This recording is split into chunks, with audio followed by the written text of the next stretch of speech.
बिन माँ के बच्चे। एक आदमी अपने परिवार के साथ एक छोटे से गांव में रहता था।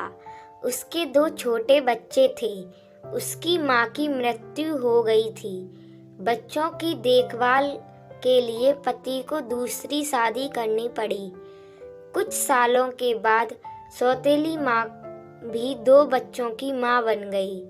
अब चारों भाई बहन एक साथ रहते थे। कुछ समय के बाद सौतेली माँ एकदम बदल गई। वह अपने बच्चों को तो अच्छा खाना खिलाती थी और उनको सूखी रोटी देती थी। कुछ दिनों बाद सौतेली माँ ने उन्हें सूखी रोटी देकर गायों के ग्वाला भेजना शुरू कर दिया।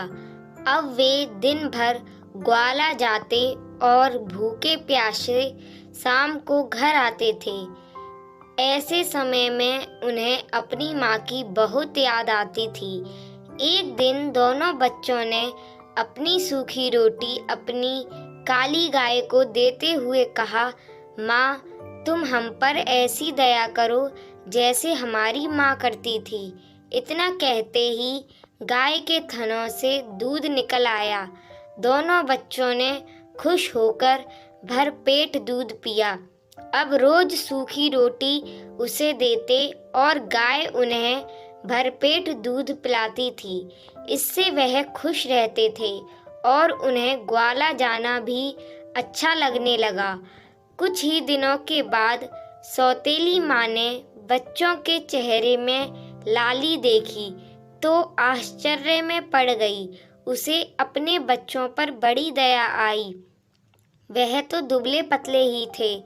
दूसरे ही दिन से उसने अपने बच्चों को भी सूखी रोटी देना शुरू कर दिया। 2-3 सप्ताह बाद उसने देखा कि बच्चे हट्टे कट्टे होने के बदले कुछ ज़्यादा ही दुबले पतले दिखाई देने लगे थे। माँ थोड़ी उलझन में पड़ गई। उसने अपने एक बच्चे को इसका राज जानने के लिए भाइयों के साथ ग्वाला भेजा और कहा कि वह ध्यान दे कि भाई दिन में क्या खाते हैं। दूसरे दिन तीनों भाई गायों को लेकर जंगल की ओर निकल पड़े। गायों ने आराम से चरागाह में घास चरी। दोपहर का समय होने को आया।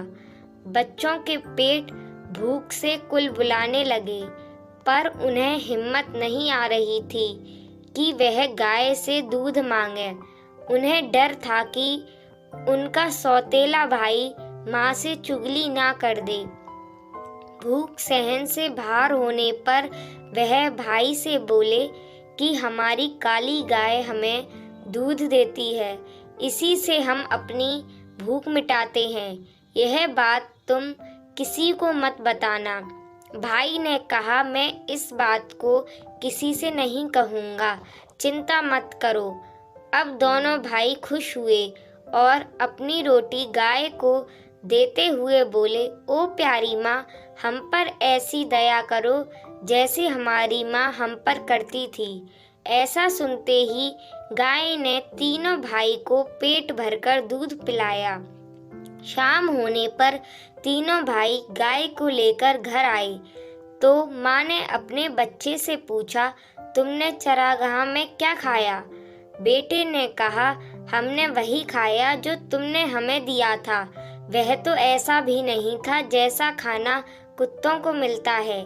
ऐसा सुनकर माँ को बड़ा बुरा लगा। दूसरे दिन उसने भाइयों के साथ बेटी को भेजा और कहा कि वह ध्यान से देखे कि दोनों भाई क्या खाना खाते हैं। अब बेटी भाइयों के साथ चरागाह में गई। दोपहर होने को आई। बच्चों को भूख लगने लगी। उन्होंने पिछले दिन की तरह ही बहन से भी कहा, प्यारी बहन, तुम किसी को भी मत बताना कि हमें खाना कैसे मिलता है। बहन ने भरोसा दिलाया कि वह किसी से नहीं कहेगी। अब भाई गाय के पास गए और अपनी सूखी रोटी देते हुए बोले, ओ प्यारी माँ, हम पर ऐसी दया करो जैसे हमारी माँ करती थी। उस दिन गाय ने उन्हें ढेर सारा खाना दिया। सबने पेट भर खाना खाया। लड़की ने थोड़ा सा खाना अपनी चुन्नी में छुपा लिया। घर पहुंचते ही माँ ने पूछा कि तुमने चरागाह में क्या खाया? बेटी ने उत्तर दिया, मेरी चुन्नी से पूछो, मुझे इससे नहीं। माँ ने चुन्नी देखी तो उसमें खाना था। माँ ने पूछा, यह कहाँ से आया? बेटी ने माँ से कहा कि इसका जवाब चुन्नी ही दे रही है कि खाना गाय ने दिया था। यह जानकर माँ को बड़ा गुस्सा आया कि सौतेले बच्चे चरागाह में मजे कर रहे हैं। उसने उनकी काली गाय को ही मारने की ठान ली। उसने बीमार होने का बहाना करके वैद्य से कहा कि वह उसके पति से कहे कि काली गाय का मांस खाकर ही वह अच्छी हो सकती है। वैद्य ने ऐसा ही किया। उसके पति को कहा कि उनके घर की काली गाय को ही मारना होगा। बाप ने तुरंत ही बच्चों को समाचार भेजा कि माँ को बचाने के लिए उन्हें काली गाय को मारना होगा। उसे लेने वह चरागाह में आ रहे हैं। यह सुनकर दोनों बच्चे गाय के गले में हाथ डालकर रोने लगे। तभी बाप व बेटा चरागाह पर आ पहुँचे।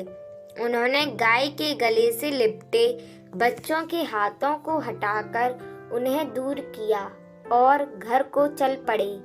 बच्चे भी पीछे पीछे घर आए और पिता से कहा, पिताजी इसे मत मारो, नहीं तो हम फिर बिना माँ के हो जाएंगे। उनकी बात पर सबने उनकी खिल्ली उड़ाई और उसी समय गाय को मार दिया गया। माँ ने उसका मांस खाया, उसके पति और बच्चों ने भी खाया, लेकिन इन दोनों भाइयों की आंखों से आंसुओं की धार बहती रही।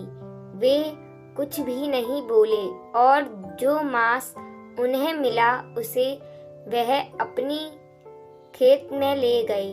उसके बाद आसपास लकड़ी इकट्ठा करके उसका दाह संस्कार किया। उससे जो राख बनी उसे अपने चरागाह में ले गए। वहां उन्होंने एक गड्ढा खोदा और जो अस्थियां बची थी उन्हें वह राख को दफना दिया। दूसरे दिन से दोनों भाई फिर से ग्वाला जाने लगे। फर्क इतना ही था कि काली गाय उनके साथ नहीं थी। वे रोज चरागाह में अपनी गाय की अस्थियों के पास जाकर प्रेम के 2 आंसू बहाकर दूसरी गायों के साथ घर लौट आते। एक दिन हमेशा की तरह वे चरागाह में पहुँचे तो देखा कि अस्थियों की जगह एक सुंदर एलोवेरा घृत कुमारी का पौधा खड़ा था। वे आश्चर्य से उसके पास गए और उसकी लंबी लंबी पत्तियों को सहलाने लगे। तभी उस सुंदर पौधे ने उन्हें अपनी गोद में ले लिया और खाने की बौछार कर दी। दोनों भाई उस पर लिपटे हुए बोले, हमारी माँ कभी गाय बनकर आती है, कभी एलोवेरा की बहार बनकर आती है। माँ कितनी अच्छी होती है, क्यों है ना? कहकर दोनों भाई हंसने लगे। कहते हैं उसके बाद वे दोनों भाई अपनी सौतेली माँ के पास नहीं गए। उसी घृत कुमारी ने पालन पोषण कर उन्हें बड़ा बनाया।